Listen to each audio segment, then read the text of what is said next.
So that first impression, we know it's so important. You meet someone for the first time. What if you blow it? What if you try to sell them something and they don't like you? Hey, the cement dries fast. You got to do it right. Can you fix it? Well, you can fix a first impression. It just takes time. But why waste the time when you can do it right the first time? Because as you know, we've talked about on the podcast, people have different personalities, different styles. Could be based on nature, nurture, culture. You name it, we're different. And everyone likes to connect in different ways. One size does not fit all. That's what we're going to focus on today's podcast, podcast 526. Because you need to know when it's time to pivot. You meet that person for the first time, whether it's a sales call, a social gathering, a mixer, a first date, meeting future in-laws. You know how important this is. So when is it time to pivot? Because some people want to chit-chat and talk about nothing and get to know you. Some want you to get right to the point. Some want a new friend. Some want to know that you're a trustworthy person. Some just want to get down to business. And some want to know if you're the expert and they should continue the conversation or leave, not waste any more time. So I narrowed this down to two categories where you can pivot and know what to do and how to read the situation. Let's dive into it. Maximize your influence. Kurt Mortensen is the author of Persuasion IQ, Laws of Charisma, and the best-selling book, Maximum Influence. But let's dive into it. Let's get into our Persuasion Ninja of the Week. Ninja. Now, one of the big mistakes a lot of people make is they don't understand their demographics. They don't understand their customer. They vomit at them. They throw persuasion darts on them, hoping one of them sticks. I've been hearing this cigarette commercial, not pro-cigarettes, anti-cigarettes. In fact, let's play it right now. How far you make it depends on how you play the game and how you hustle toward your future. An addiction to cigarettes can make you lose control. Living tobacco-free is the only way to move. Level up, keep it fresh, live tobacco-free. So we all know cigarettes start when you are young, and that's when you get addicted. You don't start in middle age. I don't think that happens very often. And so they're going after the demographic. And what's important to that demographic? Gaming. And if you get addicted to cigarettes, it affects your gaming, your scores, your relationship with your friends. I mean, that's your thing. That's your world for a lot of people in that demographic that start to smoke. So I want to give them the ninja. I'll put the link up. It's Fresh Empire under YouTube.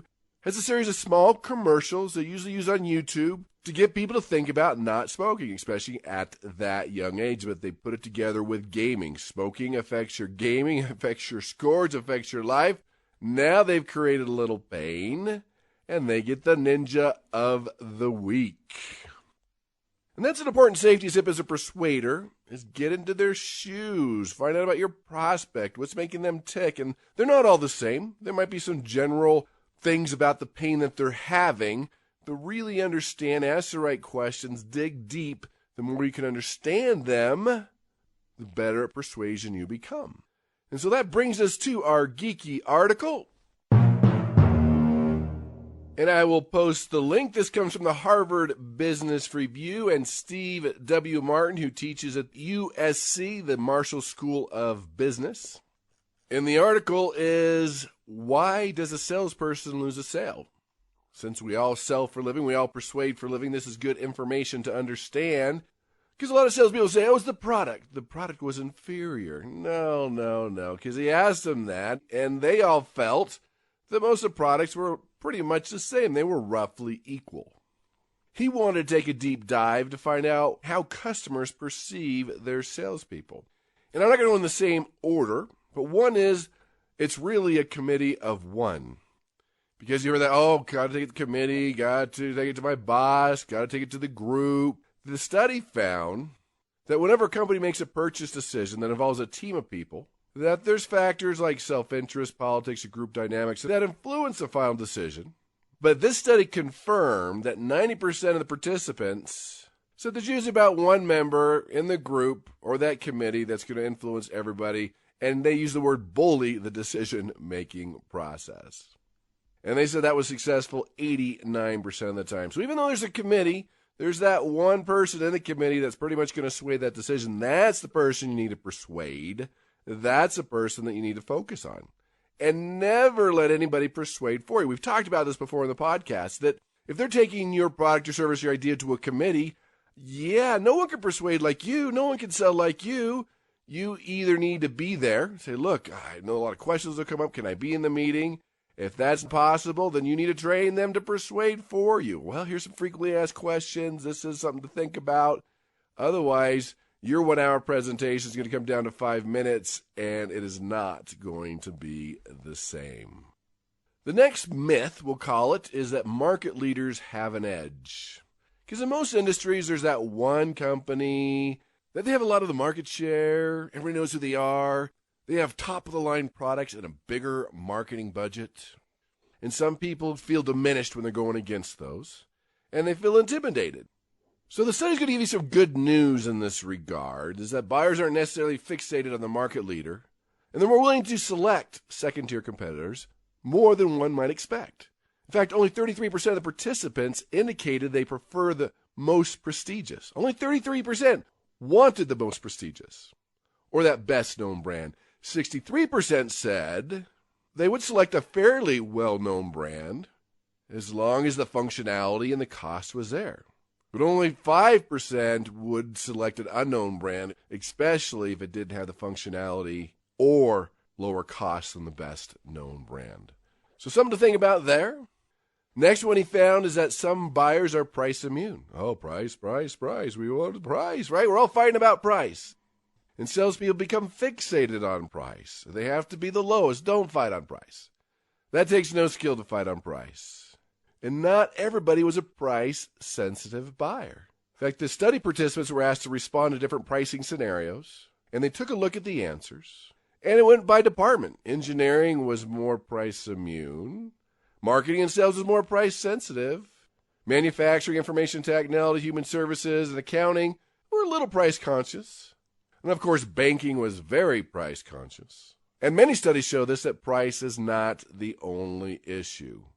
Everybody knows you get what you pay for. The next one, it's possible to cut through bureaucracy. That's a big fear for salespeople, is a buyer's failure to make any decision. Because there's other projects, other things happening, other fires. And they asked, do the departments have different abilities to push through their purchases? And the answer is yes. Based on the research, sales, IT, and engineering have more internal clout to push through their projects, versus accounting, human resources, and marketing do not have the same clout as other departments, so it's a little hard to push through and cut through that bureaucracy. And they did a little research on charisma, one of my favorite words. He says, how important is charisma? Is it likability and charisma, which I can put those worlds together. I mean, you want to be likable, you want to have charisma, you want to be persuasive. And that varied by industry too. But most industries wanted somebody that was friendly. Some industries teetered a little more towards the charisma side, especially the media and fashion industries. But every industry wanted somebody that was friendly, and charismatic always seemed to help. I mean, really, what do people want in a salesperson?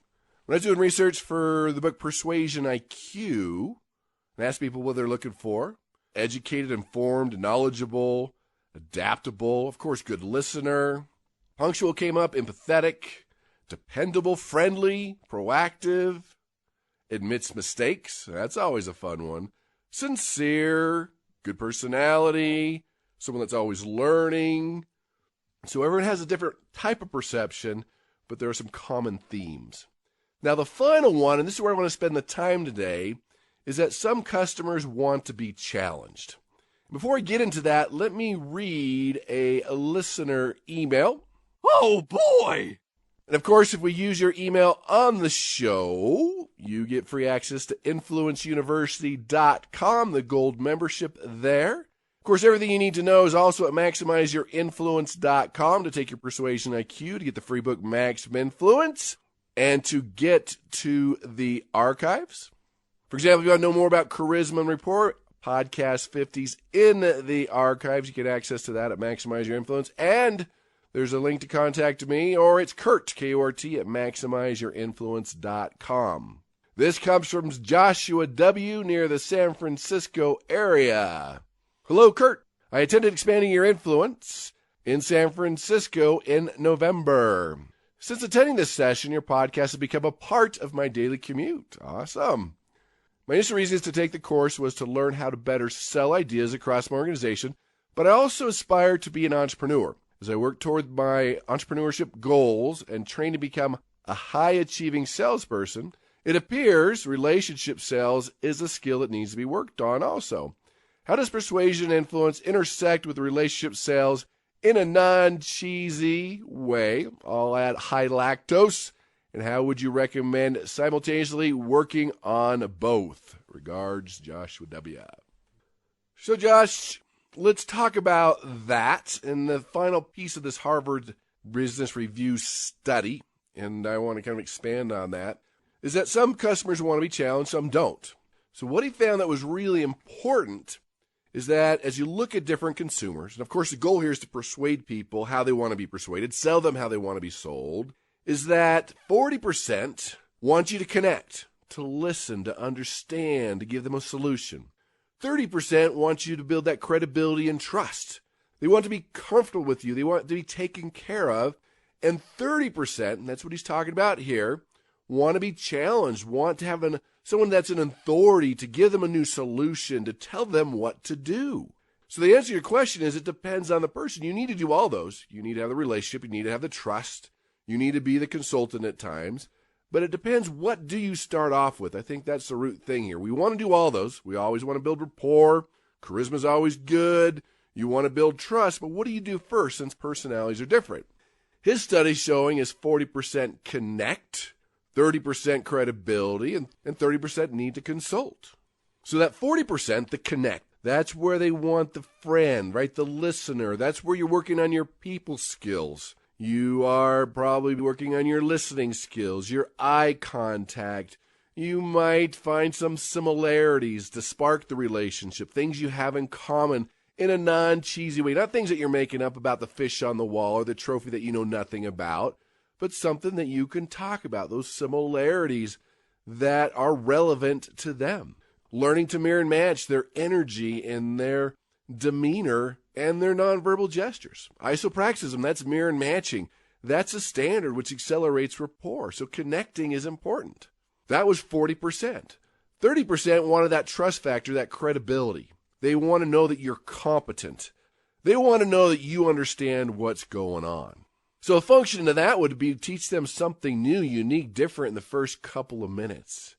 Maybe you need to borrow a little credibility with social validation, other people you're working with, other companies that you solve their major challenges. Maybe it's a referral, it's a recommendation. They're looking for trust. They want that credibility. They want to know that you're competent, that you're an expert in your field.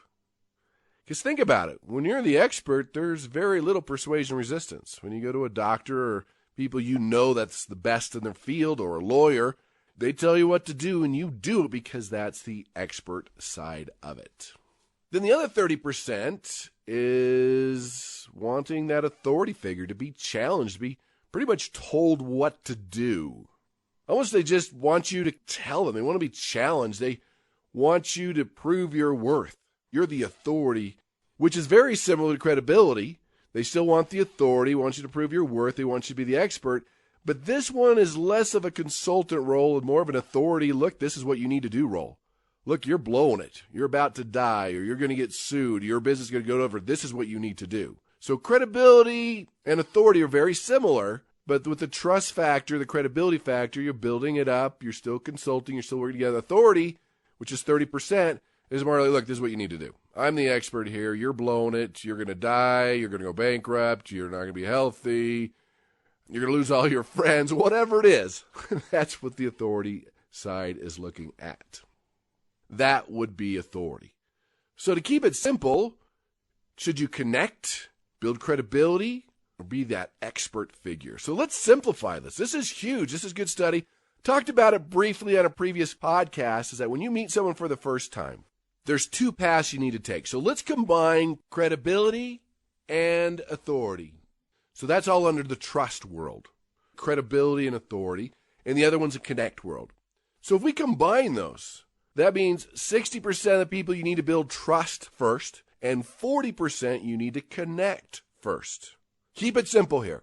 40%, you connect, chit-chat, people skills, get to know them. They're the type of person that, all right, relationship first, then results. Then the other 60% is like, no. Let's make sure you can provide the results. And then we'll work on the relationship. Of course, you always need to have both. We want people that we like and trust. If you remember the formula, when people like you and trust you, and you've identified what's in it for them or their team, you have an 88% chance of influence. 88%. We're done. Let's go home. 88%. Like and trust is just where you start. That's all we're talking about here. So Joshua, where do you start? You need to have both. You need to have the relationship skills you talked about, and there's the persuasion, influence, the trust side we need to talk about. So, simplified. 40% you connect. 60% it's more let's build trust, credibility, and then half of those they just want to be told what to do, and you're going to sense that. And this is how we do it. So let's just start with the basic. Do we connect, what I call a law of connectivity and maximum influence, or do we build trust and credibility? How do you know what to start off with? So we know it's 60-40. So if you're not sure, probably start with trust. You got a little edge there. But one of the first things I do is do a little espionage, a little stalking. Hey, why not? You've got Facebook. That'll tell you a lot about a person. I tell college graduates this all the time. That's the first thing HR is looking at is your Facebook page. Be careful what you post. Maybe talk to someone that's worked with them before, someone in the same department that you know. Maybe you want to call their voicemail. You can learn so much from a voicemail. Hey, it's Bob, you know the drill. Yeah, you're probably building trust first. But if you hear on their voicemail, it's Sally, and there's music in the background, and she's saying, your call is important to me. I'll call you within 48 hours or 24 hours. You're probably connecting first. And so you could do a little work up front just to see where they're at, to see if we're starting with the connecting and the people skills and the similarities and the mirror matching, or if we're going straight to credibility and trust and you proving your worth. The next thing to notice is how do they bring you in the office? Are they warm, friendly, handshake, bring you in? They're coming out into the reception area to get you, or you're walking there all by yourself? Those are different. If they're warm smile, handshake type of thing coming to get you, that's probably connecting. If they're having somebody else deliver you, or you have to find them, or they're not greeting you, and they just tell you to sit down, you're building credibility and trust first. Then you got to hear that initial 5, 10, 15 seconds. What are they asking you? How's your day going? How you been? Maybe they've seen you before. What's the weather like outside? What have you been up to? What's exciting in your life? Tell me about yourself and where you're from. This is a connection thing. You're going to spend some time connecting, finding similarities, working on your people skills, because to them, the relationship first, then the results. But if they say, okay, what's your company again? How long have you been in business? What's the difference between your company, XYZ company? When they just jump right into it, they're ready to talk about it. Now you got to talk about the expertise, be the authority, teach them something new in the first couple of minutes, work on your expertise to let them know that you know your things. And you can work on your relationship throughout that, but to that person, it's the results. Why should I talk to you? Why should I spend time with you? Then once you've pegged that, you can work on the relationship and go through the persuasion process. So remember it this way, connect or credibility. Those are your first two options to simplify what we're doing here. 60% chance, trust. 40% connect. But don't go in blind. I don't think you need to. Sometimes people are hard to read than others. Again, if they're hard to read statistically, you could probably just go with the trust. But follow their lead, do a little espionage, a little stalking if you need to. I'm okay with that. It's on the internet. It's there. People doing it to you. They're looking at your LinkedIn, your Facebook, your social media. They're finding more about you. Maybe look at their company website to find out about their corporate culture and what's important to them. That might indicate which direction you're going to go. Again, you need to have both throughout the persuasion process, but where do you start? Remember the key. You persuade others how they need to be persuaded. You sell others how they want to be sold. Don't go to your default setting, which is you persuade how you like to be persuaded. You sell how you like to be sold. That is wrong. Great persuaders adapt. They use more tools, and they persuade people how they want to be persuaded. So, Josh, hopefully that answered your question. We will send you an email with your access to influenceuniversity.com. That's home of the Advanced Mastery Program, where you're learning new tools every week on how to persuade, motivate, and influence, and even persuade yourself. So work on that this week. Connect first, credibility first. Work on it. Get a feel for it. Make it part of you. I mean, once it's part of you, persuasion becomes so much easier, and you can persuade with power.